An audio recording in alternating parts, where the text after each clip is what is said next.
আমরা ঢাকা মেট্রো থেকে এনেছি। আসলে এই মরিচ গাছটি আনার সময় আমাদের ঢাকা মেট্রো ট্রেনে যে কত সমস্যায় পড়তে হয়েছিল সেটা আমরা দেখাবো আজকের ভিডিওতে। সেগুলো দেখার জন্য ভিডিওটি সম্পূর্ণ দেখার অনুরোধ রইল। সবাই ভিডিওটি সম্পূর্ণ দেখে যাবেন। হ্যালো বন্ধুরা, আসসালামু আলাইকুম। আমাদের চ্যানেলে আপনাদের সকলকে স্বাগতম। আমাদের চ্যানেলে আপনি নতুন হয়ে থাকলে আর আমাদের চ্যানেলে নতুন নতুন ভিডিও পেতে আমাদের চ্যানেলটি সাবস্ক্রাইব করে আমাদের সাথেই থাকুন।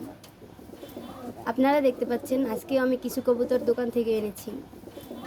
আসলে দোকান থেকে আনার উদ্দেশ্য একটাই, যে দোকানে অতিরিক্ত পরিমাণ জায়গা নেই, এই জন্য কবুতরগুলো ভালো করে জানা মেলাতে পারে না।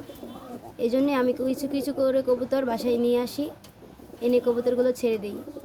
আমার বাসায়ও কিছু কবুতর পালি আমি। আর আপনারা জানেন আমি হোম ডেলিভারিতে কবুতর দিয়ে থাকি, চাইলে আপনারা হোম ডেলিভারিতে কবুতর নিতে পারেন। আর এখানে দেখতে পাচ্ছেন একটি কত সুন্দর মরিচ গাছ। আসলে এই মরিচ গাছটি আমরা ঢাকা মিরপুর থেকে এনেছি। এই মরিচ গাছটি এনেছি আমার স্বামীকে যখন ডাক্তার দেখিয়ে আসি, তখন ওখান থেকে একটা নার্সারি থেকে নিয়ে এসেছি। আসলে নিয়ে আসার পথে যে কী ঝামেলা হয়েছে সেটা আপনাদের কিভাবে বোঝাবো। আমরা তো জানি না যে ঢাকা মেট্রো ট্রেনে কোনো গাছ, গ্যাসের বেলুন এগুলো আনতে দেয় না। আমরা তো গাছটা কিনে এনেছি, পরে যখন আনতে দেয় না, পরে অনেক কষ্ট করে অনেক রিকোয়েস্ট করে বাহির থেকে শপিং ব্যাগ কিনে গাছটা শপিং ব্যাগের মধ্যে ভরে তারপরে অনেক কষ্ট করে চুরি করে নিয়ে এসেছি। কারণ বাইরে বড় বড় সিকিউরিটি দেখলে আনতে দেবে না। অনেক কষ্ট হয়েছে।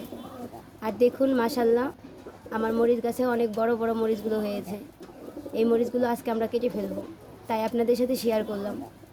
আর আপনারা যদি হোম ডেলিভারিতে কবুতর নিতে চান, ভিডিওতে একটি লাইক দিয়ে কমেন্টে অবশ্যই জানিয়ে যাবেন।